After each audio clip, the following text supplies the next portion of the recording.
जैस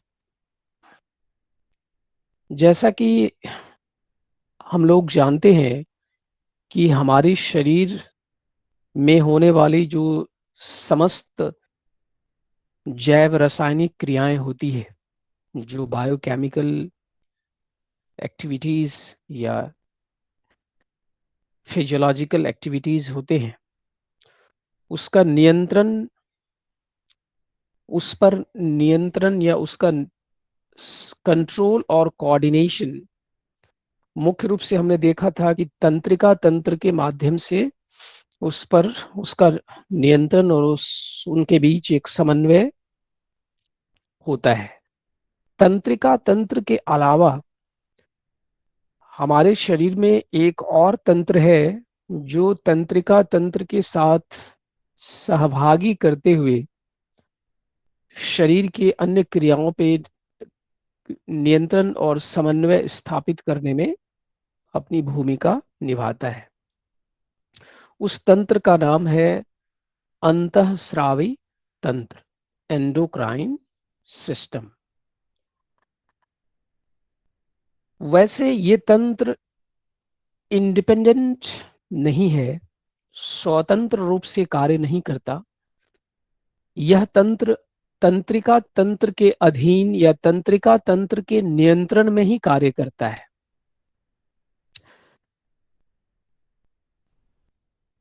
यह तंत्र भी शरीर में वृद्धि, विकास, शरीर की जो चयापचय क्रिया है, इन सब पे इन सब को बूस्टअप करने, इन सब को रेगुलेट करने में अपनी भूमिका निभाता है।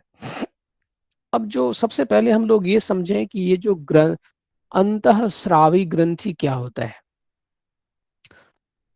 हमारे शरीर में जितनी भी ग्रंथियां हैं, जिसको हम ग्लैंड्स बोलते हैं, ये इंग्लिश में और हिंदी में ग्रंथियां, ये जो ग्लैंड्स है, इसको विशेषज्ञों ने इनके कार्य करने की पद्धति के आधार पे दो भागों में इसे विभाजित किया है, विभक्त किया है। एक का नाम दिया है अंतःस्रावी ग्रंथि और दूसरे का नाम है बहिःस्रावी ग्रंथि।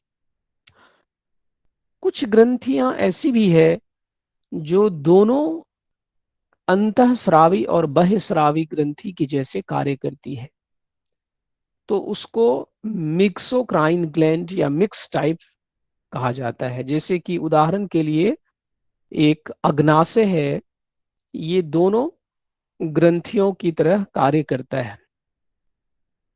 अंतःस्रावी ग्रंथि का क्या पहचान है या किस तरह से यह शरीर में कार्य करता है। अंतःस्रावी ग्रंथि हमारे शरीर में जो भी पदार्थ या जो कुछ भी प्रोड्यूस करता है, सेक्रीट करता है, स्राव करता है, उसका उसको हार्मोन कहा जाता है। हार्मोन नाम दिया है। जो केमिकल रिलीज करता है वो क्या कहलाता है? हार्मोन्स। ये हार्मोन्स और बहिःस्रावी ग्रंथि जो स्राव करता है, वो उस ग्रंथि के नाम के आधार पे उसका नाम रखा गया है। जैसे लार ग्रंथि से स्रावित पदार्थ को लार कहा जाता है। सलाइवा, सेलेबरी ग्लैंड के सेक्रीशन को सलाइवा बोलते हैं। उस सलाइवा में कई तरह के कंपोनेंट्स होते हैं, वाटर है उसमें, अन्य ग्लूकोज है और भी चीजें हैं। इसके साथ साथ कुछ एंजाइम्स होते हैं, कुछ रसायन है, कुछ एंजाइम्स है। तो ये दोनों स्राव करते हैं, लेकिन दोनों के जो सेक्रीशंस का पैटर्न है, ये थोड़ा डिफरेंट, अलग है। ये जो अंतःस्रावी ग्रंथि है, ये ग्रंथि अपने स्राव को, अपने सेक्रीशंस को टारगेट ऑर्गेन्स या टारगेट तक पहुंचाने के लिए जनरल ब्लड सर्कुलेशन का उपयोग करता है। यानी जो हमारे शरीर में रक्त संचार चल रहा है, इस रक्त संचार के माध्यम से ही वो हार्मोन्स क्या है, हमारे शरीर के एक हिस्से से दूसरे हिस्से तक पहुंचता है। यानी जो उसका टारगेट ऑर्गन है, वहां तक वो सामान्य रक्त परिसंचरण के माध्यम से ही पहुंचता है। लेकिन जो बाह्यस्रावी ग्रंथि है, बाह्यस्रावी ग्रंथि, इसके जो सेक्रीशन है वो विशेष नलियों के माध्यम से टारगेट एरिया तक पहुंचता है। जैसे कि उदाहरण के लिए लार ग्रंथि है, लार ग्रंथि का सिक्रीशन हमारे मुख गुहा में खुलता है, मुख गुहा में आता है। लेकिन ये जो लार ग्रंथि है इसके अपने विशेष डक्ट हैं, जिसको डक्ट नाम दिया गया है, नलिकाएं। उन नलिकाओं के माध्यम से लार ग्रंथि का जो स्राव है वो डायरेक्ट पोर्ड हो जाता है ओरल कैविटी में, मुख गुहा में। तो ये अपने सेक्रीशंस को क्या करता है, स्पेशल डक्ट के थ्रू ये टारगेट एरिया तक, टारगेट ऑर्गन तक पहुंचाता है। लेकिन एंडोक्राइन ग्लैंड के पास अपनी कोई विशेष डक्ट नहीं होते, नलिकाएं नहीं होती। यह जनरल सामान्य रक्त संचार के माध्यम से शरीर में इसका संचरण होता है। ये क्या है, मुख्य अंतर दोनों के बीच है। बहिस्रावी ग्रंथि क्या है, डक्टेड ग्लैंड है, और अंतःस्रावी ग्रंथि क्या है, डक्टलेस ग्लैंड है। डक्टलेस का मतलब जिसके पास कोई अपनी नलिकाएं नहीं है, तो उसके लिए इसको डक्टलेस ग्लैंड कहा गया है। एंडोक्राइन स्राव को, जैसे हमने बताया कि इसके स्राव को हार्मोन्स के नाम से जानते हैं, और बहिस्रावी ग्रंथि के स्राव को उसके ग्रंथि के नाम आधार पर उसका नाम दिया है। जैसे हमने बताया सलाइवा है, गैस्ट्रिक ग्लैंड्स का गैस्ट्रिक जूसेस सिक्रेट करता है, उसमें बहुत सारे एंजाइम्स होते हैं। इंटेस्टिनल जूसेस है, पैंक्रियाज से निकलने वाले पैंक्रिएटिक जूसेस है। तो ये सारे जूसेस है, जूस जिसमें अलग अलग तरह के रसायन यानी एंजाइम्स होते हैं। तो बाह्यस्रावी ग्रंथि से स्रावित होने वाले पदार्थ एंजाइम्स कहलाते हैं, ये हार्मोन्स होते हैं। हार्मोन्स की क्या भूमिका होती है, अलग अलग क्रियाओं को संचालित करने, उस क्रियाओं को उत्तेजित करने और शरीर में वृद्धि और विकास में अपना योगदान करता है हार्मोन्स। तो एंडोक्राइन ग्लैंड्स और एक्सोक्राइन ग्लैंड्स को हम लोगों ने अभी समझने की कोशिश की, क्लियर करने का, इसके बारे में थोड़ा विस्तार से चर्चा किया कि ये क्या है, कैसे इसकी पहचान होती है।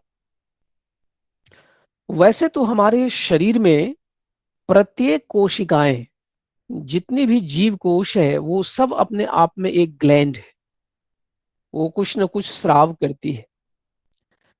परंतु हमारे शरीर में वैज्ञानिकों ने कुछ विशेष ग्रंथि को चिन्हित किया है, उसको ढूंढ खोजा है, और वो विशेष रूप से जो है वो कुछ विशेष तरह के, अलग तरह के, विशेष तरह के स्राव हार्मोन स्रावित करते हैं। उसको विशिष्ट अंतःस्रावी ग्रंथि के नाम से जाना जाता है, जिसमें कि जिसका नाम है पिट्यूटरी ग्लैंड, पीयूष ग्रंथि, pineal gland, thyroid, parathyroid, thymus, pancreas, adrenal gland. Male के एंडोक्राइन से ग्लैंड्स को टेस्टिस, फीमेल को ओवरी नाम दिया गया है। तो ये सब क्या है, विशिष्ट प्रकार के अंतःस्रावी ग्रंथि है जो विशेष प्रकार के हार्मोन शरीर में स्रावित करते हैं, और ये हार्मोन्स हमारे शरीर के अलग अलग क्रियाकलापों को संचालित, उत्तेजित और उस वृद्धि विकास में सहायक होते हैं।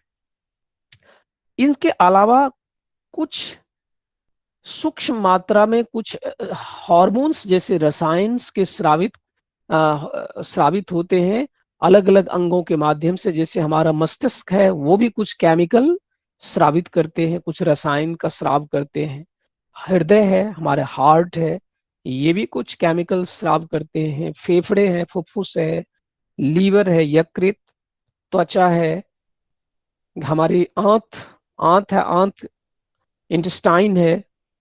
इसके साथ साथ जब बच्चे माँ के गर्भ में होते हैं और जो नाभि नाल होता है, प्लासेंटा है, वो भी कुछ हार्मोन्स रिलीज करता है, स्रावित करता है। तो ये सारे ऑर्गन्स भी कुछ हार्मोन्स या हार्मोन्स जैसे पदार्थ स्रावित करते हैं, और ये लोकल्स जो एरिया है उसको, उसके क्रियाकलाप को प्रभावित करते हैं। लेकिन जो अभी इससे पहले हमने जो नाम बताए वो विशिष्ट प्रकार के अंतःस्रावी ग्रंथि है, जो विशिष्ट प्रकार के स्राव के माध्यम से अधिकांशतः संपूर्ण शरीर को या अंग विशेष के क्रियाकलाप को प्रभावित करते हैं। नेक्स्ट,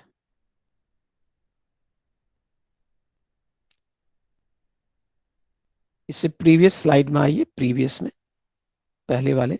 हाँ, यहां पे आप देख सकते हैं ये the primary endocrine glands are the pituitary, जो हमने अभी बताया, जिसको पीयूष ग्रंथि या उसको मास्टर ग्लैंड की भी उपाधि दी गई है। मास्टर ग्लैंड इसलिए इसलिए इसको कहा जाता है क्योंकि इस ग्रंथि के स्राव, इसके हार्मोन्स अन्य ग्रंथियों के स्राव को प्रभावित करता है, उसको नियंत्रित करता है, इसलिए इसको मास्टर ग्लैंड की उपाधि भी प्रदान की गई है।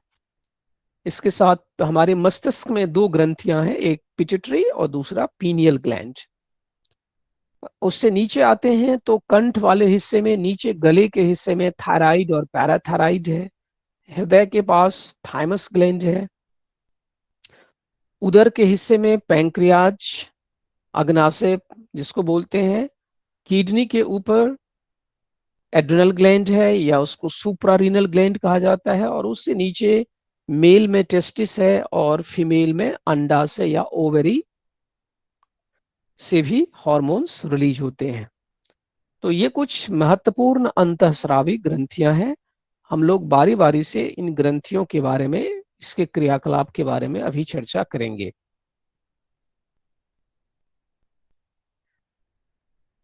नेक्स्ट,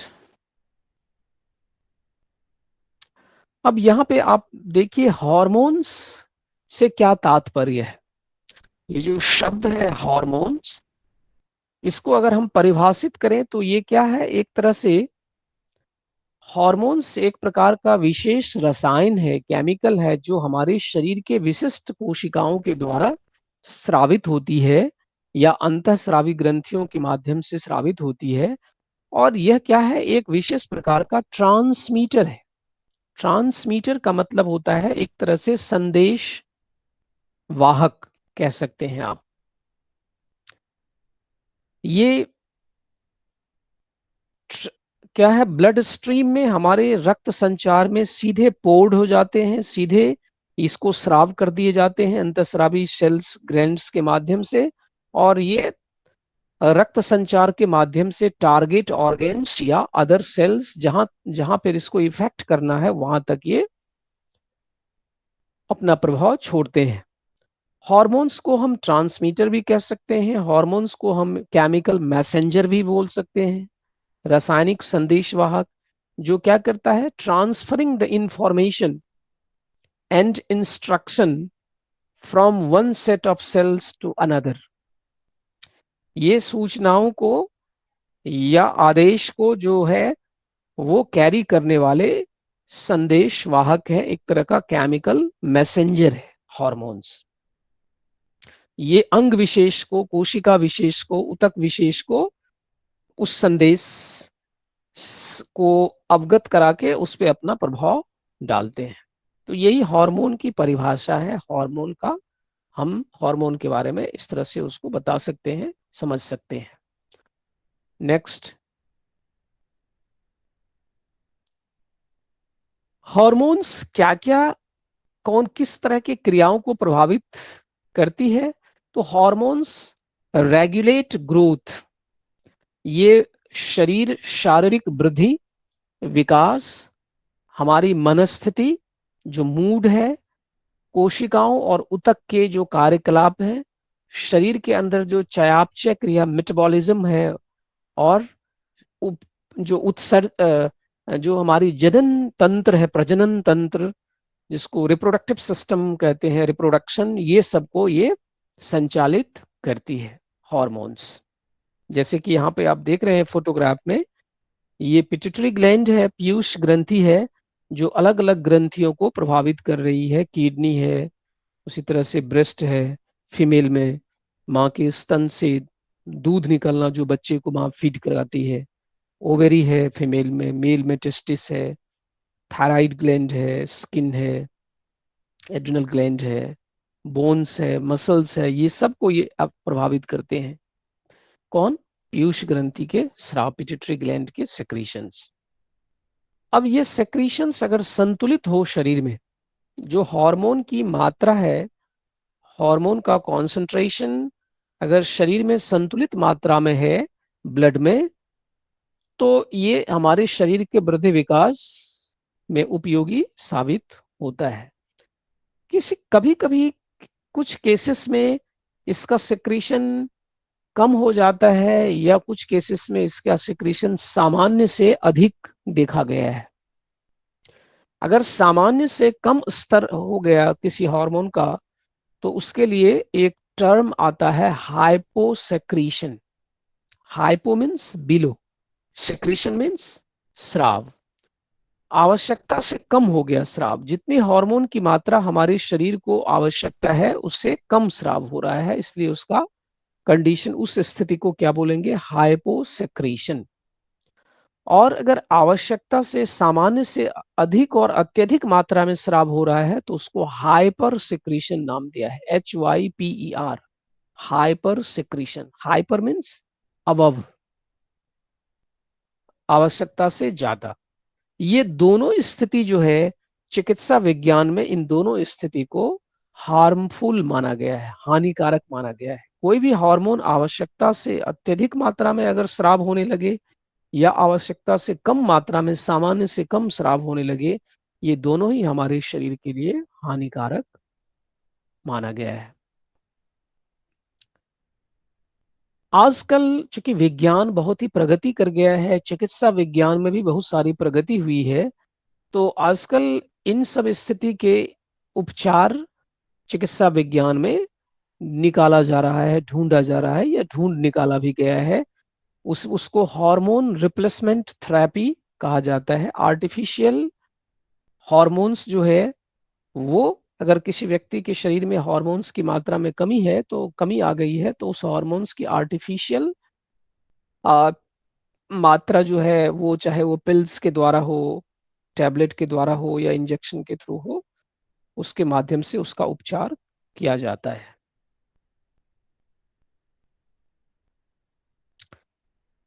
जैसा कि हम लोग हार्मोन्स के बारे में अभी डिस्कस कर रहे हैं, तो हार्मोन्स और जो अंतःस्रावी तंत्र है और तंत्रिका तंत्र है, ये दोनों साथ मिलके आपस में समन्वय करके ये हमारे शरीर की जो साम्यावस्था है, शरीर की जो इक्विलिब्रियम स्टेट है, जिसको होम्योस्टेसिस कहा जाता है, साम्य अवस्था, ये साम्य अवस्था को बनाए रखने में इन दोनों तंत्रों का बहुत महत्वपूर्ण भूमिका है। अब हमारे मस्तिष्क, कल मैंने बताया, कल हम लोग बात कर रहे थे कि जो मस्तिष्क का डाइनसेफलन का पार्ट है, जिसमें कि थैलेमस और हाइपोथैलेमस है। थैलेमस का मैंने बताया था कि ये रिले सेंटर का काम करता है, और हाइपोथैलेमस जो है वो कुछ फंक्शंस को नियंत्रित करता है।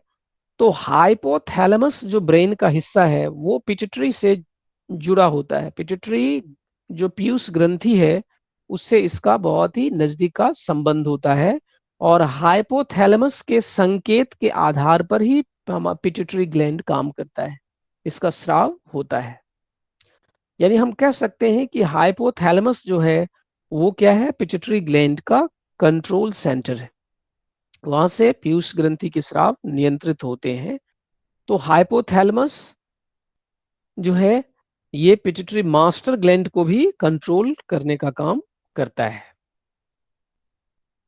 कैसे करता है? क्योंकि हाइपोथैलेमस से कुछ हार्मोन्स जैसे केमिकल स्रावित होते हैं, हार्मोन लाइक केमिकल्स। ये केमिकल्स पीयूष ग्रंथि या पिट्यूटरी ग्लैंड के विभिन्न स्रावों को उत्तेजित और नियंत्रित करता है।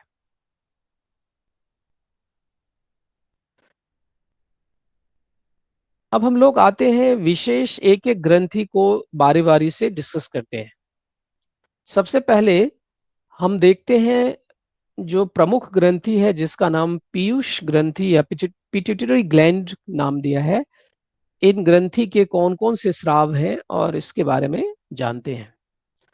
आपके स्क्रीन पे स्लाइड आ रहा है, डिस्प्ले हो रहा है? No sir.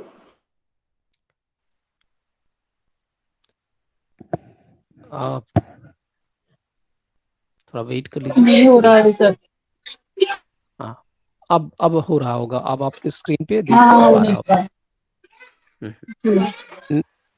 Next please, change करिए। यस। पिट्यूटरी ग्लैंड या पीयूष ग्रंथि का स्थान कहाँ है? हमारे मस्तिष्क में, मस्तिष्क के अंदर जो है इसका स्थान है। ये दो ग्रंथियां हमने बताई थी, एक पीनियल ग्लैंड और एक पिट्यूटरी ग्लैंड।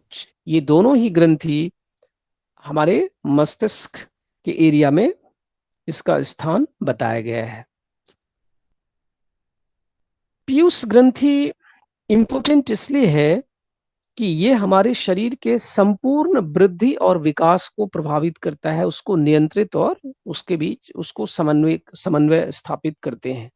पीयूष ग्रंथि के जो स्राव हैं, उसका पहला जो हार्मोन, इंपोर्टेंट हार्मोन है, उसका नाम है ग्रोथ हार्मोन, वृद्धि हार्मोन। ये वृद्धि हार्मोन इसलिए इसका नाम है कि ये सभी कोशिकाओं के वृद्धि को, एक तरह से वृद्धि और विकास को क्या करता है, उसको प्रभावित करता है। प्रोटीन के निर्माण को बढ़ावा देता है। शरीर में प्रोटीन के सिंथेसिस, प्रोटीन का संश्लेषण को बढ़ावा देता है, और प्रोटीन के संश्लेषण के साथ साथ अन्य क्रियाओं को भी ये संचालित करके हमारे शरीर के वृद्धि और वृद्धि विकास को प्रभावित करता है। इसलिए इसका नाम वैज्ञानिकों ने ग्रोथ हार्मोन रखा है।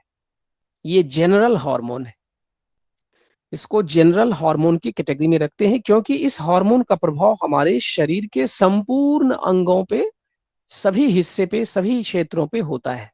इसलिए ये जनरल हार्मोन है। कुछ हार्मोन ऐसे होते हैं जो अंग विशेष को या हमारे शरीर के क्षेत्र विशेष को, क्रिया विशेष को प्रभावित करता है, तो वो क्या है? स्पेसिफिक हार्मोन है। ये क्या है? जनरल हार्मोन है, क्योंकि ये शरीर के सभी अंगों के वृद्धि विकास को प्रभावित करता है। तो ये essential for the growth and development of the bones, ये हमारे शरीर की अस्थि, पेशी और अदर सभी अन्य अंगों के वृद्धि विकास को प्रभावित करता है। कौन? वृद्धि हार्मोन।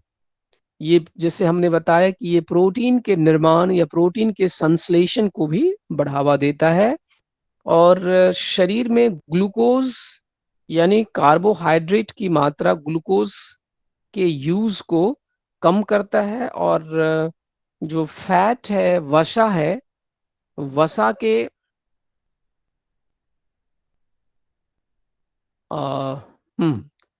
ये वस फैट के को डिस्ट्रक्ट करता है, यानी वसा को तोड़ने का में भी ये सहायक होता है। तो इस वजह से हमारे शरीर में वृद्धि और विकास जो है इस हार्मोन से प्रभावित होता है। क्यों? कि ये पहला हार्मोन है, विशेष हार्मोन है, ग्रोथ हार्मोन पिट्यूटरी ग्लैंड का। अब यहाँ पे फोटोग्राफ में आप देख रहे हैं पिट्यूटरी ग्लैंड की स्थिति। ये हाइपोथैलेमस के नीचे बिलो एक ग्लैंड है, और ये एक आ, ऐसा इसका पोजीशन ऐसा है जैसे कोई चीज को लटका दिया जाए, तो उस जैसे कोई आम है, आम पेड़ से टहनी से लटका होता है डंठल के माध्यम से, वैसे ही ये ग्लैंड है, इसके स्टॉक होते हैं, और इसके थ्रू ये ग्लैंड्स जो है हाइपोथैलेमस से कनेक्ट होते हैं, जुड़े होते हैं, और हाइपोथैलेमस से ये नियंत्रित होते हैं। इस ग्रंथि के दूसरे हार्मोन का नाम है ACTH, adreno corticotropic hormone. A for adreno C for cortico, T for tropic, H for hormone. इस हार्मोन को दूसरे नाम से भी जानते हैं एड्रिनोकॉर्टिकोट्रोपिन। एड्रिनोकॉर्टिकोट्रोपिन ये इसका दूसरा नाम है। दोनों हार्मोन एक ही है लेकिन नाम अलग अलग। एड्रिनोकॉर्टिकोट्रोपिक हार्मोन बोलिए या एड्रिनोकॉर्टिकोट्रोपिन। ये हार्मोन क्यों महत्वपूर्ण है? ये अंग विशेष या क्षेत्र विशेष को प्रभावित करता है। ये हार्मोन एड्रिनल ग्लैंड के वृद्धि और विकास में सहायक होता है, उसके लिए आवश्यक है। ये एड्रिनल ग्लैंड को ही प्रभावित करता है। जो हमारे शरीर में अधिवृक्क ग्रंथि है, जो किडनी के ऊपर आपने देखा था, उस ग्रंथि के वृद्धि विकास के लिए ये आवश्यक है, इसलिए इसका नाम है एड्रिनोकॉर्टिकोट्रोपिन। तीसरा हार्मोन है जिसका नाम है TSH। इसका नाम है थायराइड स्टिमुलेटिंग हार्मोन या थायरोट्रोपिन। नाम से ही स्पष्ट है इसका मीनिंग कि ये क्या करता है, हमारे कंठ गले में जो एक ग्रंथि है जिसको चुल्लिका ग्रंथि हिंदी में या थायराइड ग्लैंड्स इंग्लिश में कहा जाता है, इस ग्रंथि के वृद्धि विकास और इसके स्राव को ये नियंत्रित और समन्वित करता है। कौन? Thyroid stimulating hormone. तो ये थर्ड हार्मोन है जो पीयूष ग्रंथि का के खास करके जो अग्रपाली पीयूष ग्रंथि पिट्यूटरी ग्लैंड के को रचनात्मक दृष्टि से दो भाग में विभाजित किया गया है, अग्रपाली और पश्चपाली। अग्र मतलब एंटीरियर लोब और पश्च मीन्स पोस्टीरियर लोब कहते हैं। तो ये जो हार्मोन्स अभी हम लोग ने देखा, growth hormone, ACTH, adrenocorticotropin, thyroid stimulating hormone, ये सब एंटीरियर लोब के स्राव है, अग्रपाली से स्रावित होने वाले हार्मोन है। इसके साथ जो चौथा हार्मोन है उसका नाम है FSH, follicle stimulating hormone. Follicle stimulating hormone ये प्रजनन तंत्र, विशेष रूप से ये जो हार्मोन है फॉलिकल स्टिमुलेटिंग हार्मोन या इसको गोनेडोट्रोपिन हार्मोन भी कहा है, इसके अंदर आते हैं। ये हार्मोन दोनों मेल और फीमेल में दोनों को ये के प्रजनन तंत्र के अंगों के वृद्धि विकास में ये सहायक होते हैं। खास करके फीमेल में ये अंडाशय में जो फॉलिकल होते हैं उसको स्टिमुलेट करते हैं, और मेल में ये टेस्टिस से स्पर्म प्रोडक्शन में, जो टेस्टिस है मेल का reproductive organ, main reproductive organ, उससे जो स्पर्म प्रोड्यूस होता है उस स्पर्म के प्रोडक्शन को स्टिमुलेट करता है, उत्तेजित करता है। तो ये हार्मोन प्रजनन अंग या प्रजनन तंत्र के क्रियाकलाप को संचालित करता है, दोनों पुरुष में भी और महिलाओं में भी। नेक्स्ट हार्मोन है LH, ल्यूटिनाइजिंग हार्मोन। इसका नाम है ल्यूटिनाइजिंग हार्मोन। ये भी प्रजनन तंत्र को प्रभावित करता है। ये हार्मोन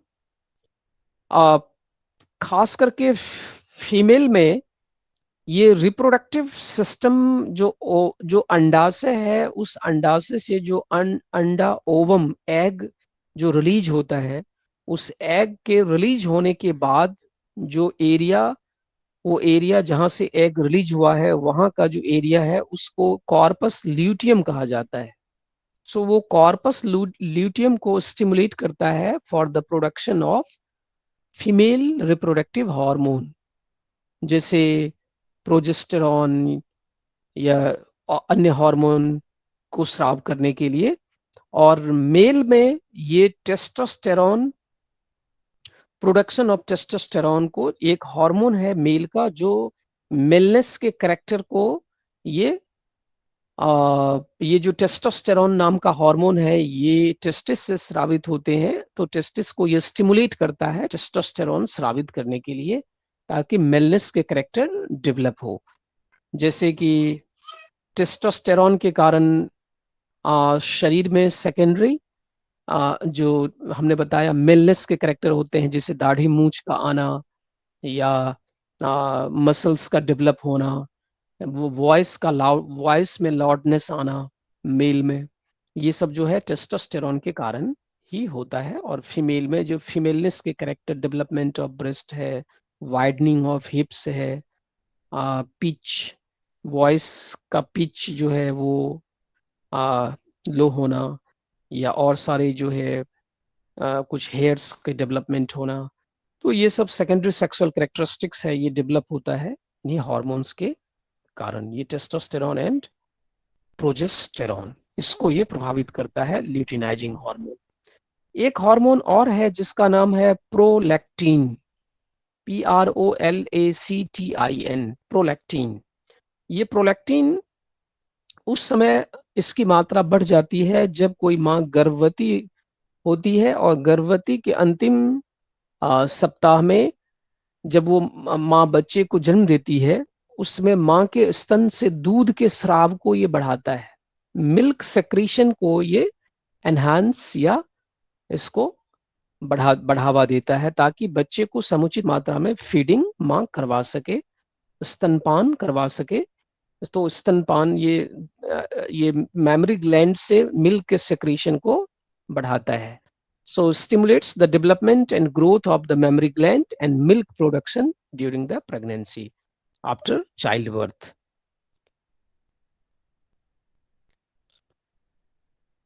ये प्रोलैक्टिन का स्राव जो है ये तब भी बढ़ जाता है जब कोई बच्चा न्यूबॉर्न माँ का दूध माने फीडिंग कर रहा होता है, तो फीडिंग के वजह से भी प्रोलैक्टिन का स्राव बढ़ता है, और ये पिट्यूटरी ग्लैंड का स्राव है। नेक्स्ट एक हार्मोन है जिसका नाम है MSH। इसको कहा जाता है मेलेनोसाइट स्टिमुलेटिंग हार्मोन। ये मनुष्य में कम, कुछ अन्य जीवों में ये ज्यादा सक्रिय होते हैं, जैसे कि मेढक है, सांप है, या इस तरह के जो रेप्टाइल्स वगैरह होते हैं, जो निम्न स्तर के जानवर जीव होते हैं, उनमें ये बहुत ही सक्रिय ये हार्मोन सक्रिय होते हैं। मिलेनोसाइट स्टिमुलेटिंग हार्मोन्स ये त्वचा के रंग को प्रभावित करता है, regulates the skin pigmentation and promotes the deposition of melanin in the skin after exposure to sunlight। जो हम लोग सूर्य के प्रकाश में अपने त्वचा का जब एक्सपोज करते हैं, तो ये जो मेलेनोसाइट स्टिमुलेटिंग हार्मोन है ये हमारे त्वचा के रंग को गाढ़ा करता है, मतलब डार्क करता है। तो ये हार्मोन ह्यूमन में बहुत ज्यादा उतना सक्रिय नहीं जितना कि अन्य जीवों में देखा गया है, जो हमने बताया कि लिजार्ड है, आप देखेंगे छिपकली होती है, वो अपने रंग परिवर्तित कर लेती है, या मेढक है या सांप है, ये इस तरह के जीवों में ये अत्यधिक ये हार्मोन की अधिकता देखी जाती है। अब हम लोग ये सारे हार्मोन्स जो अभी हम लोगों ने बात की, growth hormone, ACTH adrenocorticotropin, thyroid stimulating hormone, LH luteinizing hormone, FSH follicular stimulating hormone, उसके बाद प्रोलैक्टिन है, मेलानोसाइट स्टिमुलेटिंग हार्मोन, ये सब हार्मोन्स क्या है, पिट्यूटरी ग्लैंड के अग्रभाग से स्रावित होने वाले, अग्रपाली से स्रावित होने वाले हार्मोन है। अब हम पश्चपाली यानी पोस्टीरियर लोब से स्रावित होने वाले हार्मोन्स के बारे में बात करते हैं। जो पोस्टीरियर लोब है पिट्यूटरी का, उससे स्रावित होने वाले प्रमुख हार्मोन का नाम है anti diuretic hormone, ADH। Anti diuretic, diuretic क्या है? डाययूरेटिक का मीनिंग ये है excess of urine, passing of excess of urine. अत्यधिक मात्रा में अगर पेशाब आ रहा है किसी बीमारी, किडनी की गड़बड़ी या किसी वजह से, तो ये डाययूरेटिक कंडीशन है। तो ये क्या है? एंटी डाययूरेटिक हार्मोन, इसका नाम है एंटी डाययूरेटिक हार्मोन। ये क्या करता है? Stimulates the reabsorption of water by the renal tubules. हमने अब आप पीछे थोड़ा सा याद करिए, जब हम लोग यूरिनरी सिस्टम या किडनी वाले चैप्टर को डिस्कस कर रहे थे तो मैंने बताया था कि किडनी का जो सूक्ष्म इकाई है उसका नाम नेफ्रॉन है, छन्नी जो है, उसमें वॉमन्स कैप्सूल और उसके जो ट्यूबुलर पार्ट था, उस tubular parts ascending limb, Henle's loop, descending limb, ये जो ट्यूबुलर पार्ट है उस पार्ट में क्या होता है, रीएब्जॉर्प्शन प्रोसेस होता है। मैंने बताया था जब हमारे खून का, रक्त का जो तरल भाग है वो छनता है तो उसमें हमने बताया था कि अत्यधिक जल या उपयोगी पदार्थ भी छन जाते हैं, वो फिर से रीएब्जॉर्ब होते हैं। ये हार्मोन क्या करता है, उस एरिया, स्पेशली ये स्टिमुलेट करता है रीएब्जॉर्प्शन प्रोसेस को। अधिक से अधिक जो छने हुए जल है, वाटर है या मिनरल्स है, उसको फिर से हमारे ब्लड में वापस लाया जाए, इसको, ये इस क्रिया को स्टिमुलेट करता है। So reabsorption of water by the renal tubules, जो रिनल ट्यूब्यूल्स है उससे जल की मात्रा को अवशोषित करना। सो ये हॉर्मोन्स अगर आवश्यकता सामान्य से कम स्रावित हो शरीर में तो इसके वजह से जो समस्याएं होती है, hyposecretions of this hormone can result the diabetes insipidus।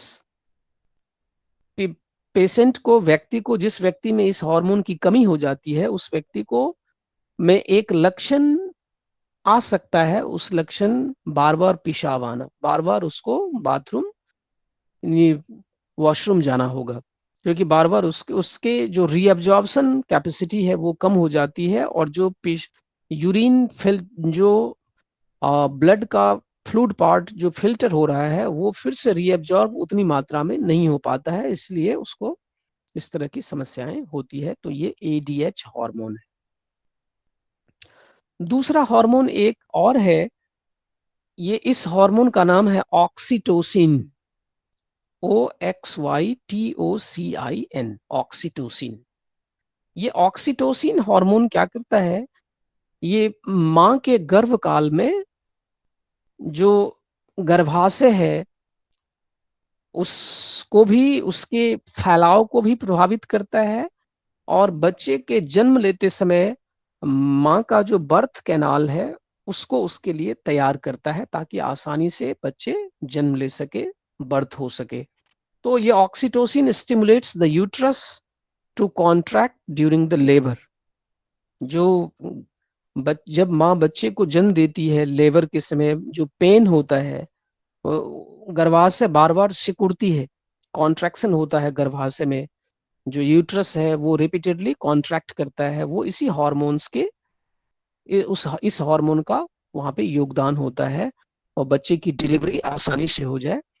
उसमें ये नेचर ने, प्रकृति ने इस तरह का सिस्टम बनाया है कि ये हार्मोन्स माँ के बच्चे को डिलीवर करने में ये सहायक होते हैं।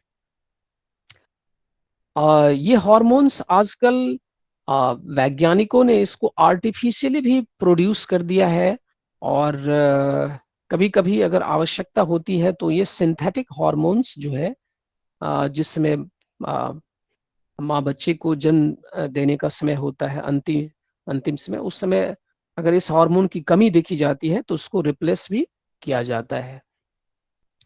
और ये मेमोरी ग्लैंड को, जो माँ का स्तन है, उससे दूध के स्राव को भी बढ़ाता है ताकि न्यूबॉर्न को मिल सके, जो उसकी फीडिंग, समुचित फीडिंग हो सके उसको। तो ये हमने पिट्यूटरी ग्लैंड के पश्चपाली के बारे में बताया। पश्चपाली से दो हार्मोन का स्राव होता है, एक का नाम है, अभी हमने देखा, ADH, एंटी डायूरेटिक हार्मोन, और दूसरा क्या था, ऑक्सीटोसिन। अब हम लोग आते हैं दूसरे ग्लैंड पे, पीनियल ग्लैंड। पीनियल ग्लैंड ये बहुत ही सूक्ष्म ग्रंथि होती है, इसका जो डायमीटर होता है ये बहुत ही छोटा होता है, 1 सेंटीमीटर से भी के आसपास होता है मस्तिष्क में। और ये ग्लैंड्स प्रकाश की तीव्रता, दिन और रात में जो प्रकाश की तीव्रता है उसके आधार पे इसके क्रियाकलाप प्रभावित होते हैं।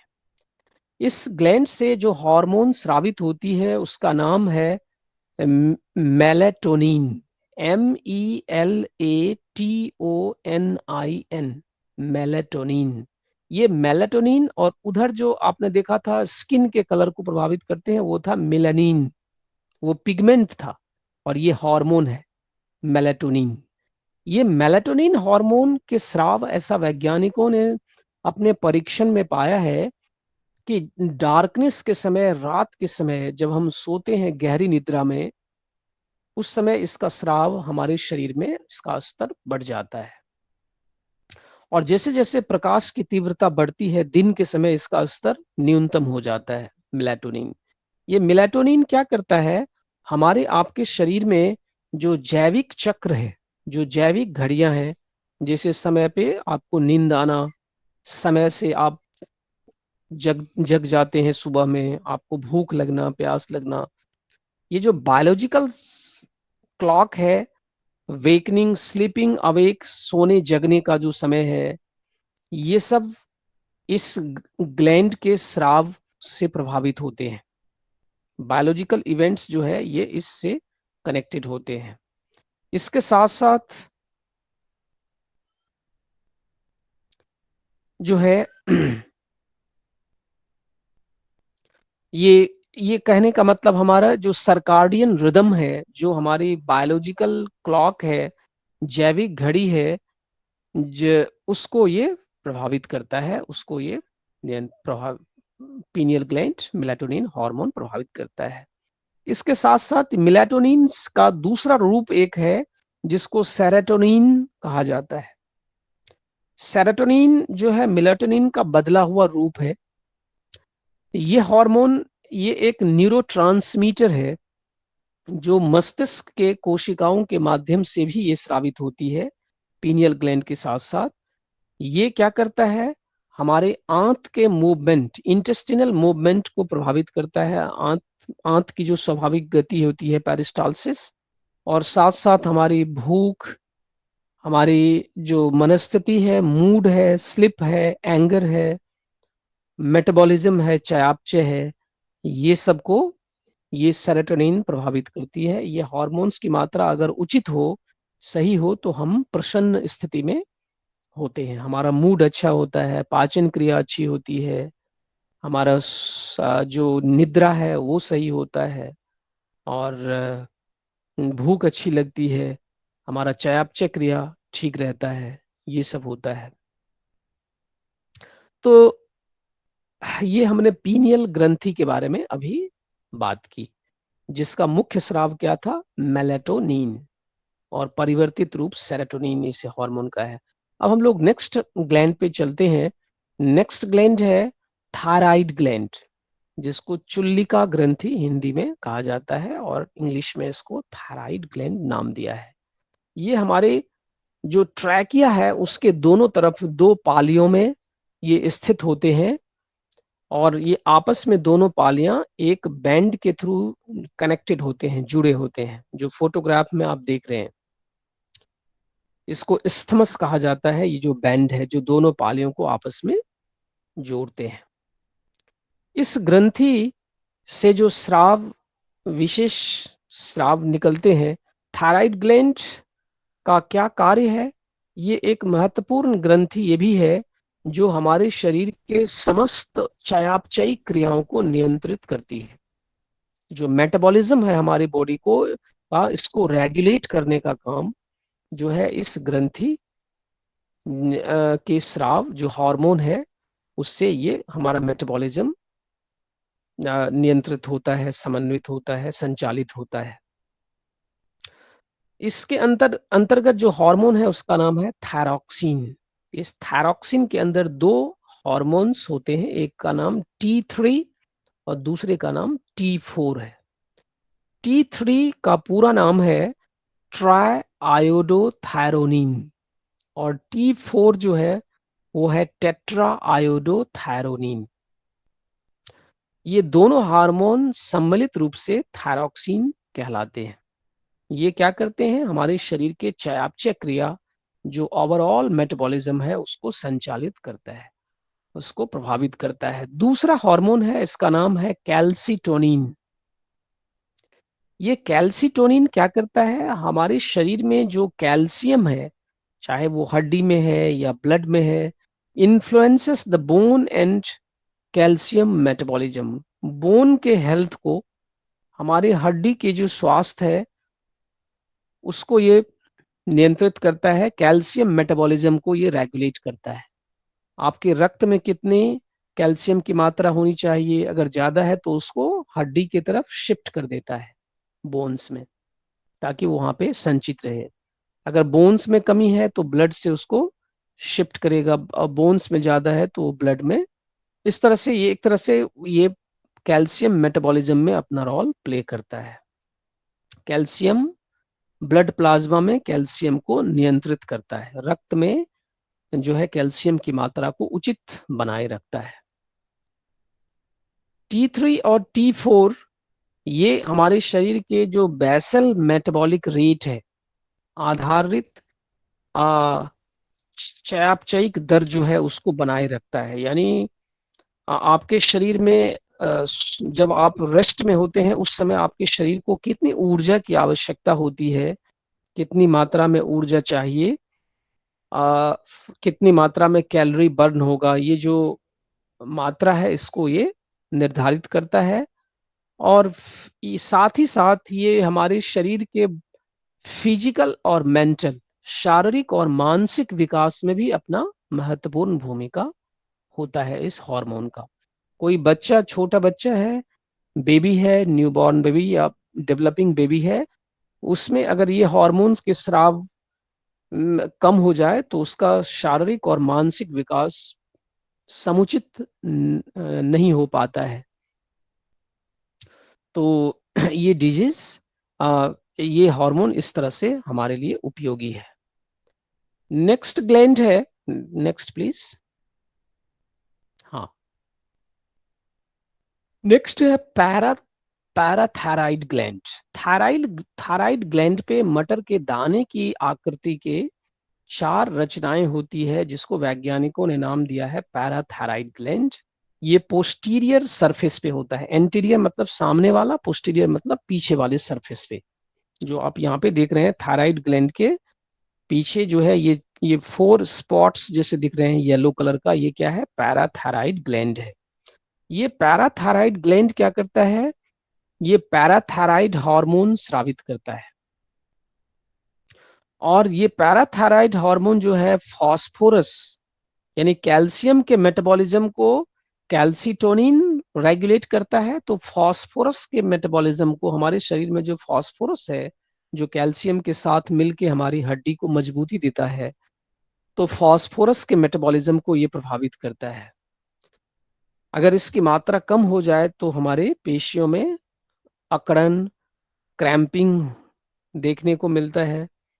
और अत्यधिक मात्रा में अगर इसका स्राव हो तो हड्डी की कमजोरी, इस तरह के लक्षण पाए देखे जाते हैं। तो ये क्या है, ये पैराथायराइड ग्लैंड के बारे में हमने बात करी। अब हम लोग आते हैं नेक्स्ट ग्लैंड पे। नेक्स्ट ग्लैंड है पैंक्रियाज।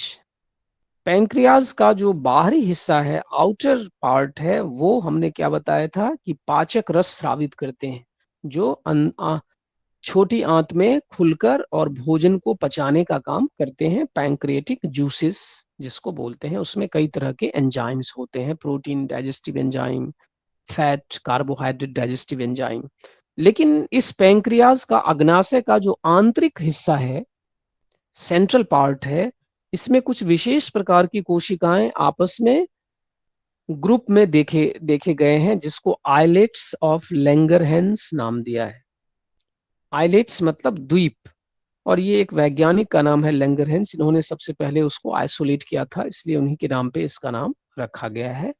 ये कोशिकाएं विशेष प्रकार के रसायन स्रावित करते हैं, हार्मोन स्रावित करते हैं, जिसमें इंसुलिन है, ग्लूकागोन, ये 2 हार्मोन प्रमुख है। इसमें जो कोशिकाएं इंसुलिन स्रावित करती है उसका नाम बीटा सेल, और जो ग्लूकागोन हार्मोन स्रावित करती है उसका नाम अल्फा सेल है। ये दोनों हार्मोन्स हमारे रक्त में शुगर की मात्रा, शर्करा की मात्रा को नियंत्रित करता है। Alpha cells facilitates the breakdown of glycogen to glucose and this elevates the blood sugar। जब हम फास्टिंग करते हैं, व्रत करते हैं, या हम एक भोजन और दूसरे भोजन, एक आहार और दूसरे आहार के बीच के जो समय होता है, उस समय ग्लूकागोन की मात्रा शरीर में अपेक्षाकृत अधिक देखा गया, बढ़ा हुआ देखा गया है। और जिस समय हम भोजन करते हैं उसके बाद जो है जो इंसुलिन है उसकी मात्रा बढ़ा हुआ पाया गया है। तो beta cell secretes the hormone insulin which is essential for the maintenance of normal blood glucose sugar level। तो ये दोनों हार्मोन्स मिलके हमारे ब्लड रक्त में जो शर्करा की मात्रा है उसको नियंत्रित करता है, और इसी हार्मोन की गड़बड़ी से डायबिटीज यानी मधुमेह, शुगर की बीमारी जो आपने सुना होगा, वो अधिकतर होता है। अगला नेक्स्ट ग्लैंड है, ग्रंथि है एड्रिनल ग्लैंड। अधिवृक्क ग्रंथि भी इसको कहा जाता है, सुप्रारीनल ग्लैंड या एड्रिनल ग्लैंड। इस ग्रंथि ये इसको आप देख सकते हैं, किडनी के टॉप पे ये ग्लैंड स्थित होते हैं, ऊपर के हिस्से में। यहाँ पे आप देख लीजिए, राइट किडनी के ऊपर राइट एड्रिनल ग्लैंड, लेफ्ट के ऊपर लेफ्ट एड्रिनल ग्लैंड। इस ग्रंथि के भी दो भाग, किडनी की तरह इसके दो भाग देखे होते हैं। आंतरिक भाग को एड्रिनल मेडुला कहा जाता है और बाह्य भाग को एड्रिनल कॉर्टेक्स नाम दिया है। Cortex and medulla. Cortex means outer part and medulla means inner part, central part. अब कॉर्टेक्स जो बाहरी एड्रिनल ग्लैंड के जो बाह्य हिस्सा है उससे अलग तरह के हार्मोन स्रावित होते हैं। उस हार्मोन को कॉर्टिसोल कहा जाता है। Cortisol, CORTISOL। ये कॉर्टिसोल हार्मोन क्या करता है?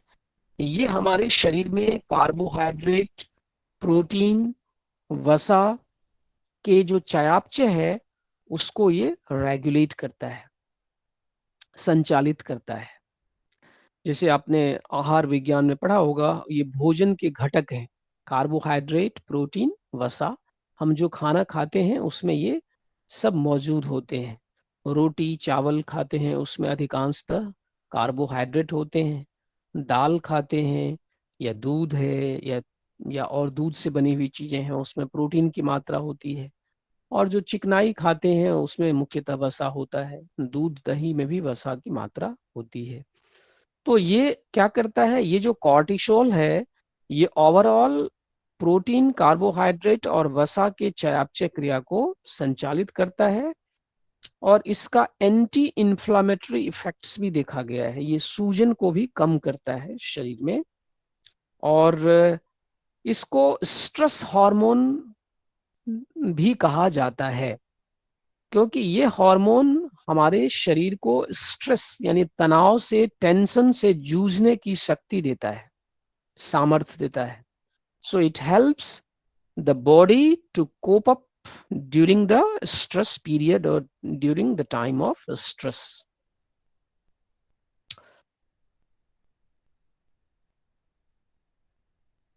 तो ये क्या है, हम लोगों ने अभी देखा कॉर्टेक्स के स्राव को।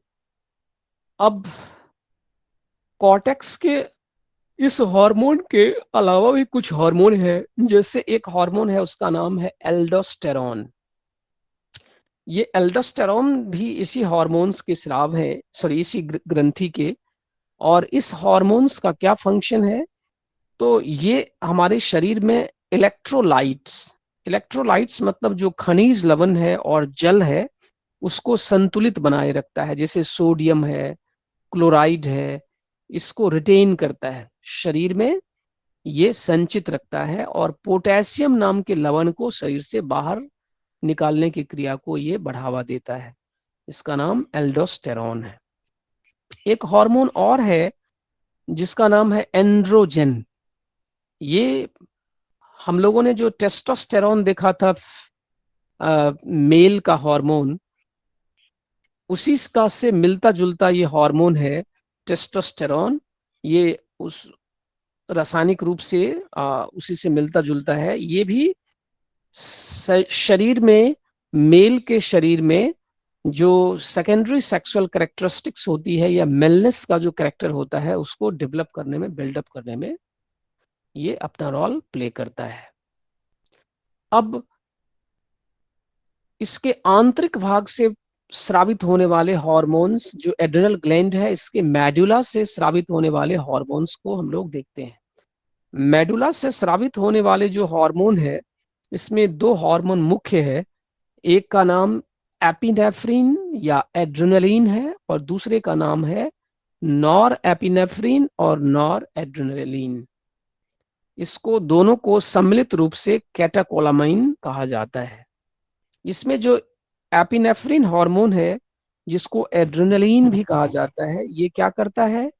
ये हमारे रक्तचाप, खास करके जो ऊपर का रक्तचाप होता है, सिस्टोलिक ब्लड प्रेशर, उसको बढ़ाता है, हृदय की गति को बढ़ा देता है। हमारे हृदय से जो रक्त की संकुचन, रक्त कार्डियक आउटपुट है, वो बढ़ जाता है और उसको भी स्पीड अप करता है। और ये लीवर में संचित जो हमारे यकृत में जो इकट्ठा ग्लूकोज है ग्लाइकोजन के रूप में, उसको तोड़ के ये ब्लड में ग्लूकोज की मात्रा को बढ़ाता है।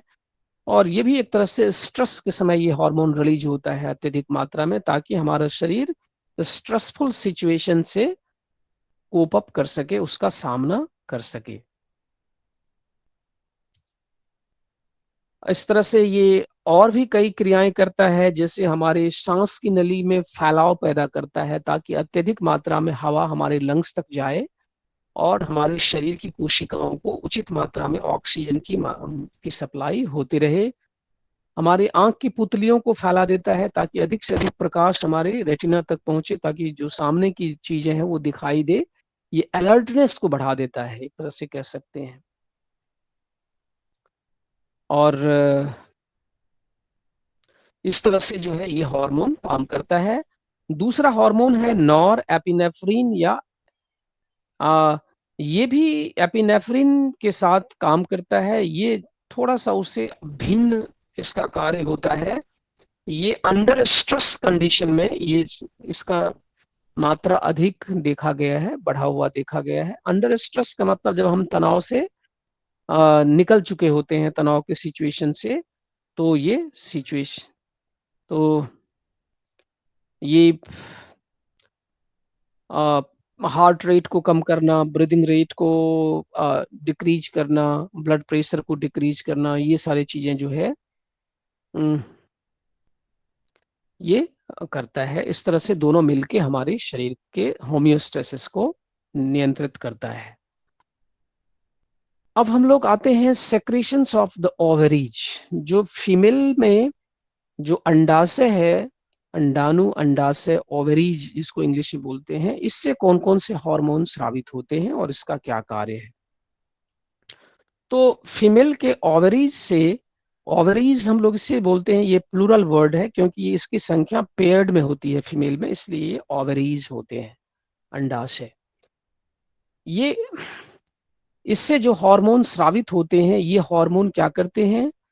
यूट्रस को, जो फीमेल का गर्भाशय है, उसको प्रेगनेंसी के लिए तैयार करता है। और ये माँ के स्तन को दुग्ध स्रावित करने के लिए, मेमरी ग्लैंड को लैक्टेशन के लिए भी प्रिपेयर करता है। और साथ ही साथ ये सेक्सुअल ड्राइव को भी अफेक्ट करता है। और सेकेंडरी सेक्सुअल कैरेक्टरिस्टिक्स जो फीमेल में होते हैं, जो फीमेलनेस को शो करता है, जैसे डेवलपमेंट ऑफ ब्रेस्ट है, वाइडनिंग ऑफ हिप है, थिनिंग ऑफ वॉइस है, ये सब सेकेंडरी सेक्सुअल कैरेक्टरिस्टिक्स को भी ये प्रभावित करता है। इसके सेक्रीशंस, जो ओवरीज के सेक्रीशंस है, एस्ट्रोजन और प्रोजेस्टेरॉन, ये दो हार्मोन मेन है। एस्ट्रोजन जो हार्मोन है, ये प्रमुख हार्मोन है इस ओवरीज से स्रावित होने वाले, जो ओवरऑल ग्रोथ और डेवलपमेंट, फीमेल के जो रिप्रोडक्टिव सिस्टम है, उसके ग्रोथ और डेवलपमेंट, उसके वृद्धि और विकास, और उसके वृद्धि विकास को मेंटेन करने के लिए, फीमेल सेक्स ऑर्गन्स के डेवलपमेंट के लिए ये हार्मोन्स उसको संचालित करता है। उसी तरह से मेल में टेस्टिस है, ये भी पेयर्ड है, और ये बॉडी के बाहर कैविटी, बॉडी कैविटी के बाहर ये स्क्रॉटल सेक में, अंडकोश में होते हैं 2 टेस्टिस, और इससे जो स्रावित हार्मोन स्रावित होते हैं उसका नाम टेस्टोस्टेरोन हार्मोन रखा गया है।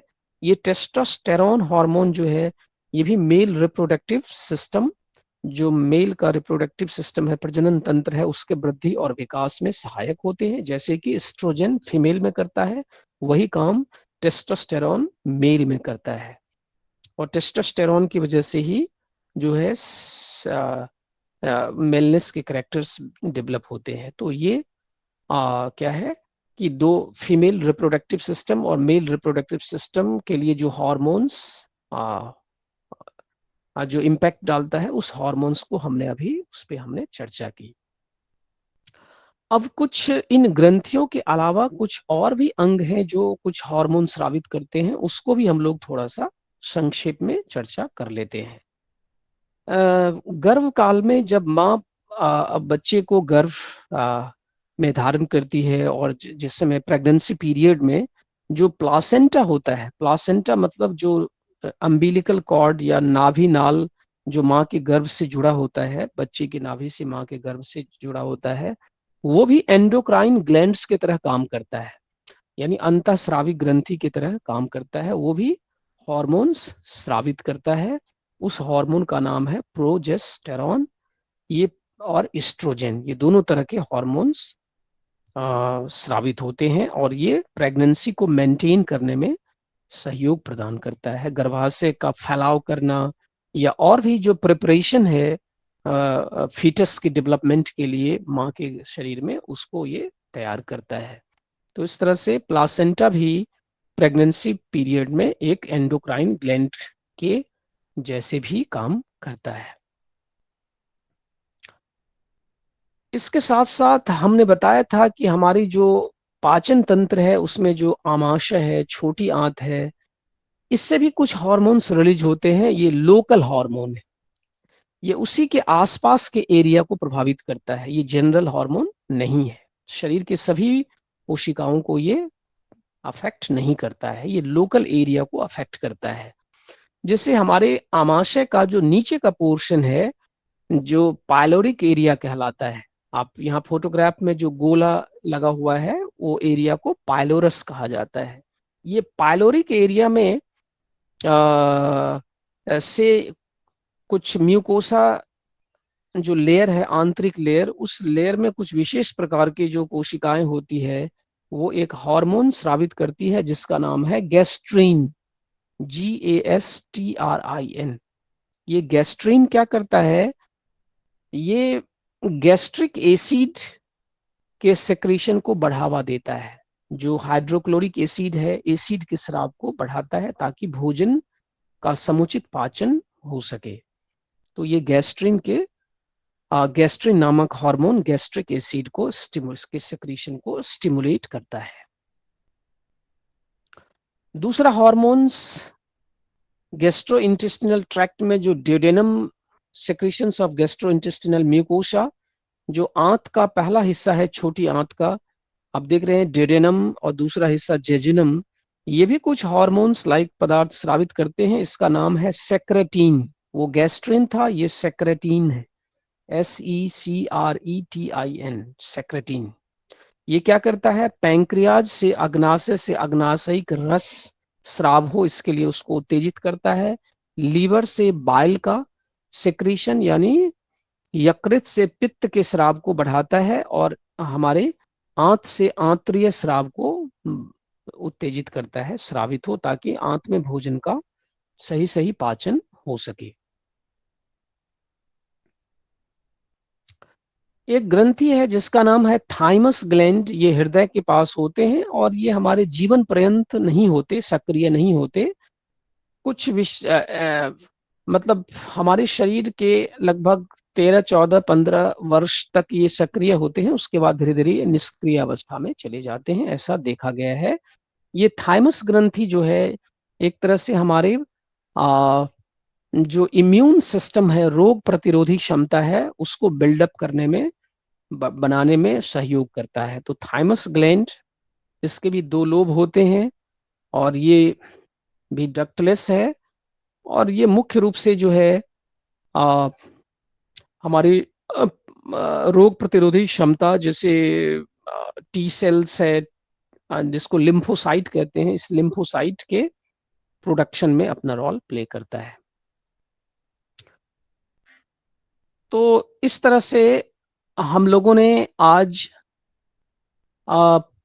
जो है अंतःस्रावी तंत्र के अलग अलग पक्षों को, पहले हमने क्या देखा, अंतःस्रावी ग्रंथि क्या है, यह बाह्यस्रावी ग्रंथि से किस प्रकार भिन्न है, अलग है, इसके कार्य करने के तरीके क्या होते हैं, इसके स्राव को क्या कहते हैं, हार्मोन्स क्या है, और इसके साथ साथ हमने इसकी कमी और अधिकता के सिचुएशंस जो होते हैं वो किस तरह के होते हैं, और अलग अलग जो हमारे शरीर में अंतःस्रावी ग्रंथियां हैं उसके कार्य किस तरह होते हैं, क्या हार्मोन स्रावित करता है, उसका क्या इम्पैक्ट होता है, शरीर पे किस तरह के प्रभाव होते हैं, ये सब को हमने आज आपके सामने, आपके साथ जो है इस पे चर्चा किया।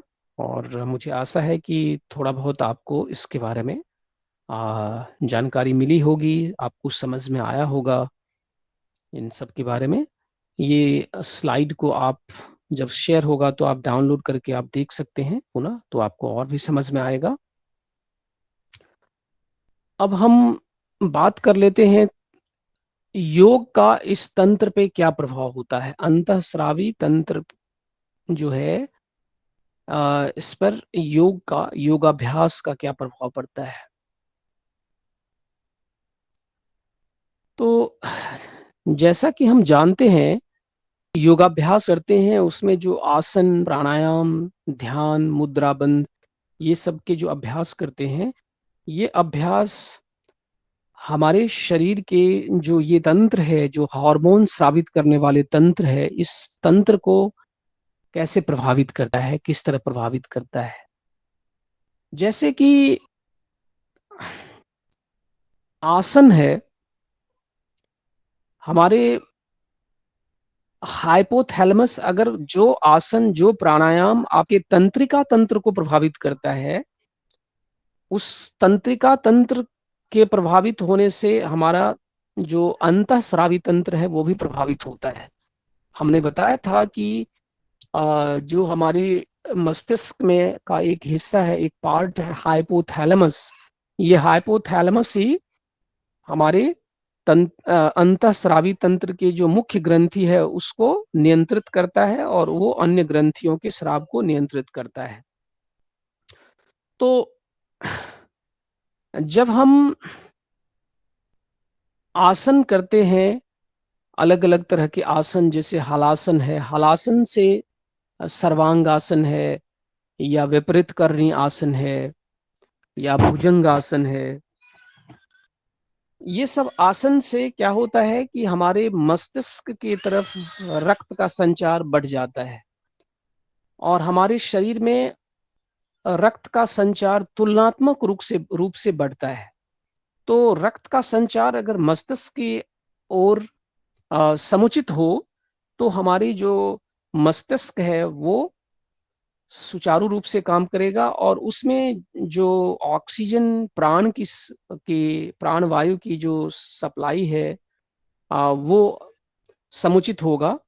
और हाइपोथैलेमस के सक्रिय होने से, हाइपोथैलेमस के समुचित काम करने से हमारे अंतःस्रावी तंत्र जो है वो उससे नियंत्रित होता है, तो वो भी उससे समुचित रूप से नियंत्रित और समन्वय होता रहता है।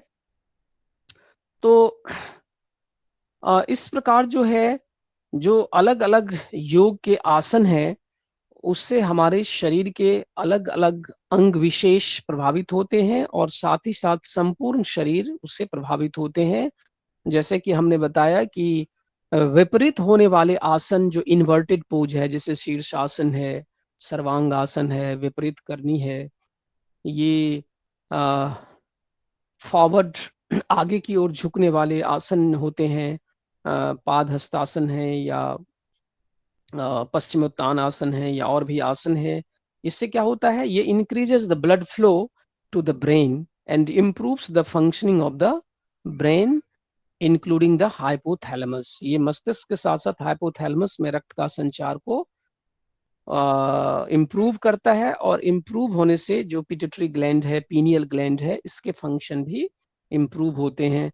उसी तरह से अर्ध मत्स्येंद्र आसन है, मंडूक आसन है, वक्रासन है, ये सारे आसन से पैंक्रियाज जो हमारी अग्नाशय है, अग्नाशय में या उदर के भाग में रक्त संचार के बढ़ने से और इम्प्रूव होने से हमारे इंसुलिन और ग्लूकागोन नाम के हार्मोन के स्राव भी संतुलित होते हैं, समुचित होते हैं। ये सारे अलग अलग हार्मोन, अलग अलग आसन, सूर्य नमस्कार जो है, ये हमारे संपूर्ण अंतःस्रावी तंत्र को क्या करता है, स्टिमुलेट करता है, उसके स्राव को संतुलित रखता है, ऑप्टिमाइज करता है। तो सूर्य नमस्कार भी एक बेहतर अभ्यास है, हमारे आपके अंतःस्रावी तंत्र को, अन्य तंत्रों को भी प्रभावित करता है, लेकिन मुख्य रूप से जो है ये हमारे हार्मोनल सिस्टम को भी उचित समुचित उत्तेजना देता है ताकि इसका स्राव नियमित होता रहे। इसके साथ साथ हम लोग जो प्राणायाम करते हैं, इसमें जो प्राणायाम में जो हम पूरक करते हैं, इस पूरक में जब हम प्राणवायु ग्रहण करते हैं तो इस प्राणवायु से क्या होता है कि हमारे रक्त में जो ऑक्सीजन है, जो इसकी स्तर बढ़ता है, और इसके स्तर बढ़ने से इससे हमारे मस्तिष्क और अन्य ग्रंथियों में भी प्राणवायु का स्तर बढ़ जाता है, और इससे उसके क्रियाकलाप में अभिवृद्धि होती है, सुचारू रूप से उसका क्रियाकलाप चलता है। तो इसके फंक्शनिंग इंप्रूव होते हैं। और प्राणायाम और ध्यान से क्या है, स्ट्रेस का सिचुएशन को हम आसानी से ओवरकम कर जाते हैं। स्ट्रेसफुल सिचुएशंस को भी हम कोप अप कर सकते हैं, और हमारा मस्तिष्क शांत रहता है। हार्मोन्स जो उत्तेजित करने वाले हार्मोन्स होते हैं वो संतुलित रहते हैं हमारे शरीर में। ये सारे फायदे ध्यान और प्राणायाम के अभ्यास से होता है। इसके साथ साथ योग अभ्यास में हम लोग शवासन है, योग निद्रा है, ये सब के अभ्यास भी हमारे शरीर में जो उत्तेजक पैदा करने वाला, उत्तेजना पैदा करने वाले जो हार्मोन्स होते हैं, उस हार्मोन जैसे कॉर्टिसोल हमने बोला था, ये कॉर्टिसोल की मात्रा को कम करता है, निम्न रखता है, ताकि हमारे शरीर मन जो है स्थिर शांत रहे। तो निश्चित रूप से जो है हार्मोन्स पे, हार्मोनल सिस्टम पे योग का प्रभाव सकारात्मक होता है। कुछ ऐसे शोध भी, शोधकार वैज्ञानिक शोध हुए हैं जो ये संकेत करते हैं कि थायराइड ग्लैंड के क्रियाकलाप को भी संतुलित रखने में जो आसन है, सर्वांगासन है, विपरीत करनी है, हलासन है, ये बहुत ही उपयोगी होता है। इस पे सकारात्मक इसके प्रभाव देखे गए हैं। आजकल आपने देखा होगा लोगों में थायराइड की समस्याएं भी देखने को मिलती है ज्यादातर। तो अगर नियमित रूप से योगाभ्यास किया जाए तो इससे जो थायराइड की समस्या है या अन्य एंडोक्राइनल अंतःस्रावी हार्मोन से जुड़ी हुई समस्याएं हैं, उससे हम बच सकते हैं, और उसको बहुत हद तक हम कम कर सकते हैं। उस समस्या से हम दूर हो सकते हैं या उसको कम कर सकते हैं। तो ये कुछ जो है हार्मोन्स और योग से हार्मोन पे, हार्मोनल सिस्टम पे जो प्रभाव है, उसके बारे में हम लोगों ने चर्चा की है।